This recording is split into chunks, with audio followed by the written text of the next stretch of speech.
Hi guys! For today's video, eto na naman kami, ang inyong mga kumaring gala.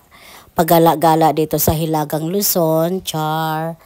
At nakikita nyo guys, nakikita natin na ang daming 4x4.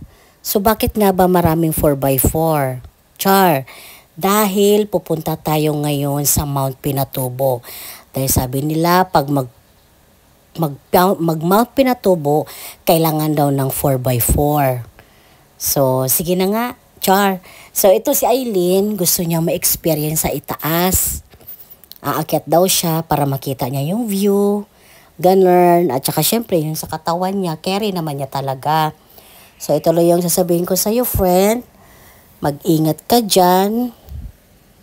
Kapit lang. Laban lang sa buhay natin. Okay?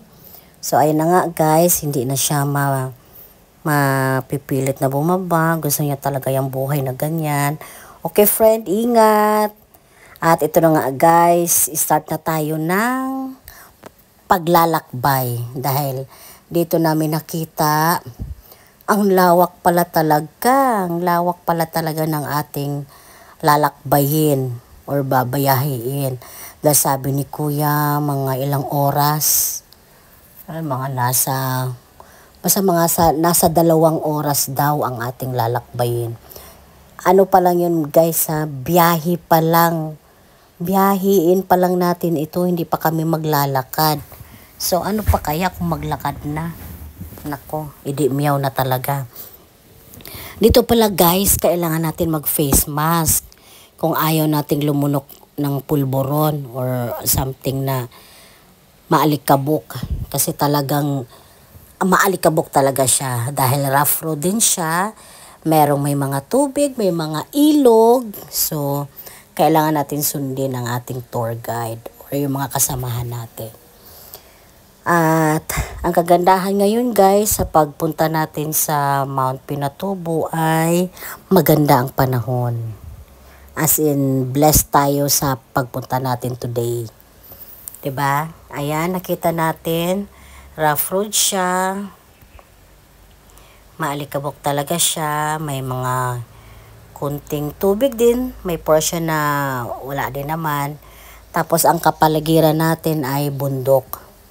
So, maladisyerto pala talaga ang pagpunta ng Mount Pinatubo. Basta guys, habang nasa biyahe tayo, i-enjoy lang natin kasi diyan sa na-experience natin ngayon ay maalog-alog yung nasa loob tayo kasi yung sasakyan. So, hindi mo na kailangan magsumba. Diyan ka na sa loob, magbandang-banday mong lawas at timanagyod kaayo.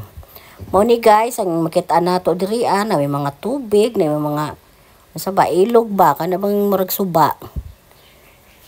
Kana siya, ato nang makitaan diri. Yan. Magbisaya na po ta guys ha, kikapoy na kong Tagalog.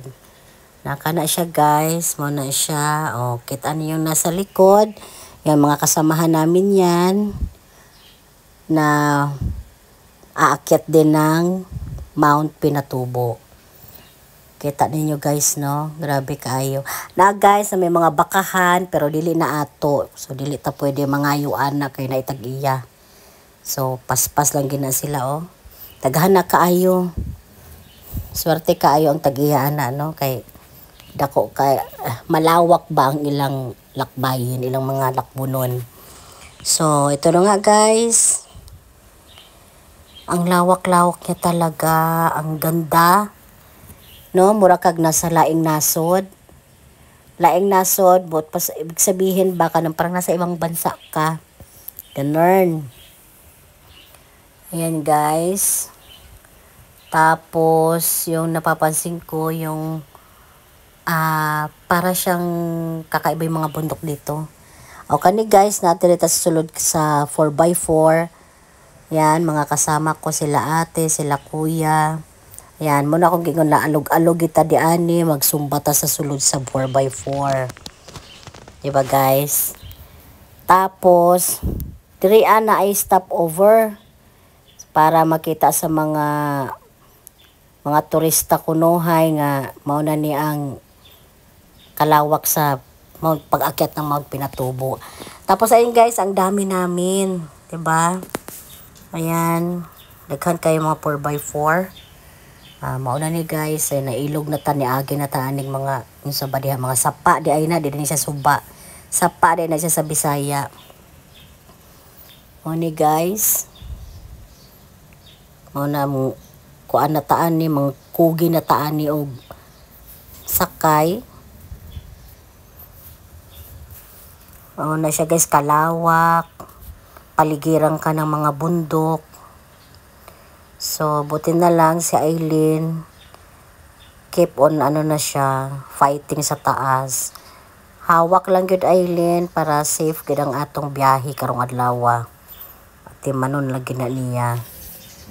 At dito nga guys, may mga ilog na naman tayong madadaanan.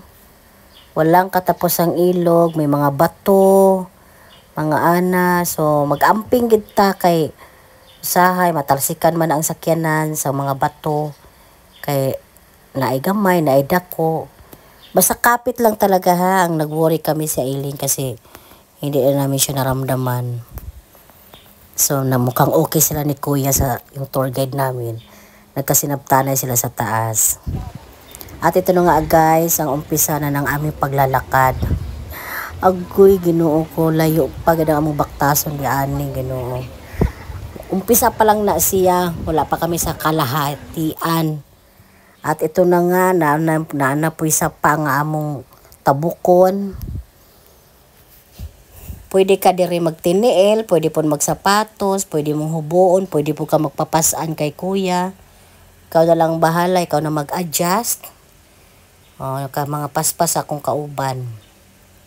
Ito naman guys, ang sabi ni Kuya, malapit na daw kami. So kami naman, malapit na kaming mahimatay. Medyo ilang kilometro pa talaga yan. At ito nga guys, pahingaan yan. Gawa ng ating mga katutubong Aita. Sila din ang gumawa ng area na yan. At ito na nga, may mga signage na. Palatandaan na malapit na daw. Malapit na tayong matumba. Charot. At ito pala guys, dito pala sa pag-akyat ng Mount Pinatubo, wala kayong, hindi kayo mag-iisip kung magugutom pa kayo kasi dito sa pag-akyat, maraming mabibilhan. Ang nagtitinda rin ay mga katutubong Aita. Katulad niyan, o diba, meron silang buko salad, akalain mo yon nasa bundok ka, may pa-hotdog, may pa-kwek-kwek, kompleto na sa Ricardo.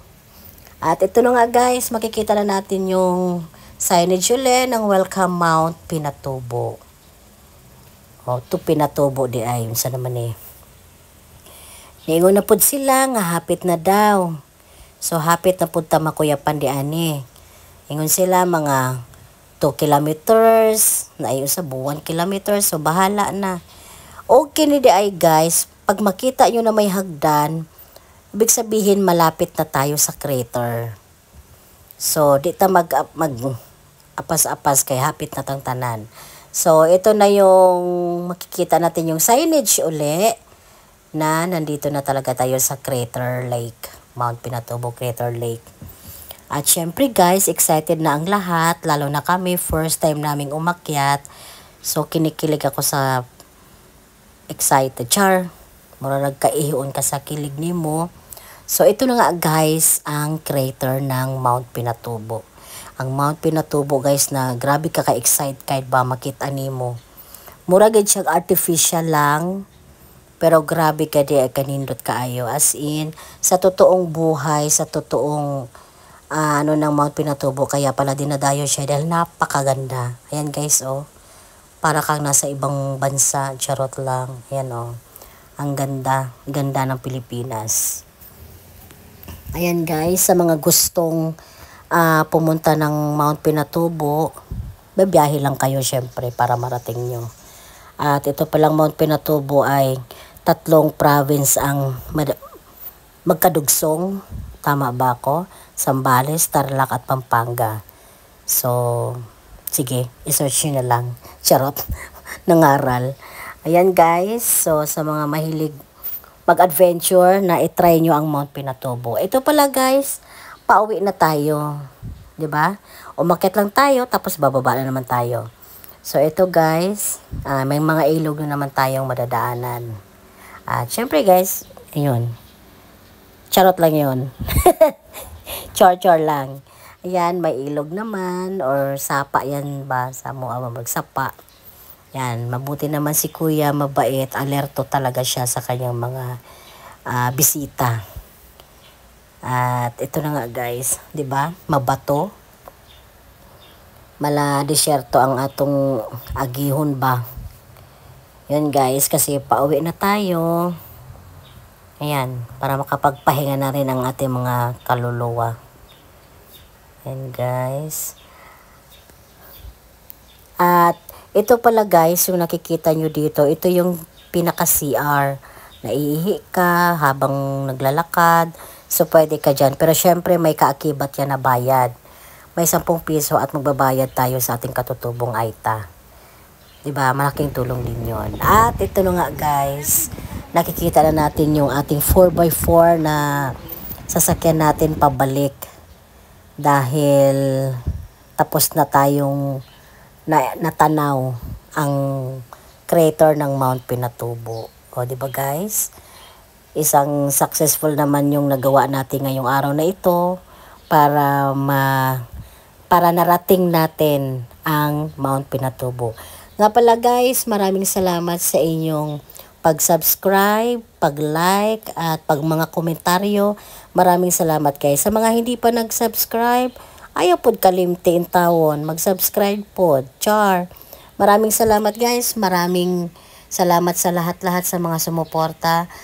Magandang umaga, magandang tanghali, magandang gabi kung saan man kayo naroroon. O, diba?